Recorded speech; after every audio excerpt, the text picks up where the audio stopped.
በረደንና ጽናትን ሻፊልናል እና ያለወረው እሱ ከዛ ችግር የለም እንዳታስብ ምክንያቷ እዚህ ለማደራችሁ ምክንያት እኔ እከሳለሁ ቆንጆ ቡና አይሚን ቆንጆ ሻይ ነው የማፈለው ይሄ ምናምን ብላ ኪችን ገባች ቁረጧት አሪች ምሳቃ እንደ የምትመስለው ነገር ነው ብላባት አለኝ ማለት እና እኔ ሰውዬ በጣም አተ ሰውዬ ተበለኝ እንዴ ወደ ታመታናሽን ሰውዬ ተላል ቅርታ ታጥቋል ጓዷ ለያንዳንዷ በያ ዳያ መግደዳይሬሽን ዳያ ጉዲ ሻሎም ፋሚሊ ሻሎም ምናምን ብለሽ ልትጀምሪ ኧረ በፈጠረ አረቁም ነገር ላይ ጀምር ሻሎም ፋሚሊ እንዴት ናችሁ? ሻሎም አይባልም ሰላም እንዴት ናችሁ? እኔ ያላየሁም ምን ልማጸነ ለለም ስራ እናስቆጣለ ከፍላለሁ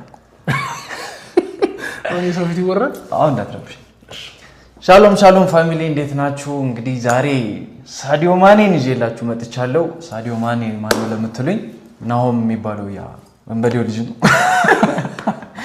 እና ዛሬ እንግዲህ በራሴ የዩቲዩብ ቻናል ሳዶራን ይዤላችሁ መጥቻለሁ። ከሱ ጋር እንግዲህ ላላ እንላለን እንጫወታለን።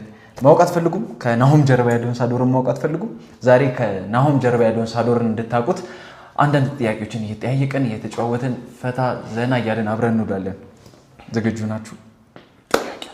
ያራዳለች እኔ አልጠየቅም እንደምጠየቅ እንኳን ሳይነገረኝ ይኸው ልነግርህ እንዴ። እስኪ ከምን እንጀምር መሰለሽ? እስኪ ከናሆም ያው ብዙ ሰው የሚያቀን እንግዲህ በኪራና በናሆም ነው በጽናት ድራማ ላይ። ከዛ ጀርባ ያለው ከናሆም ጀርባ ያለው ሳዶር ማን ነው? ምንድነው? ማወቅ ይፈልጋል ብዙ ሰው ይመስለኛል አይደል? ትፈልጋላችሁ? ስለዚህ ከናሆም ጀርባ ያለው ሳዶር ማን ነው? ምንድነው? እንዴትስ ከሳዶር ወደ ናሆም መጣ የሚለውን ለኦዲየንሶቼ ጀባ በልልኝ። በጣም ቆንጆ ጥያቄ ነው። እሺ ስሜ ትክክለኛ ስሜ ሳዶር ግርማ ይባላል። ጾታ ወንድ፣ እድሜ 20 ምናምን ደፋር 20 ምናምን ሲሆን ተወልጄ ያደግኩት አዲስ አበባ ቂርቆስ ሰፈር ነው። ከዛ እንደማንኛውም ወጣት የተማርን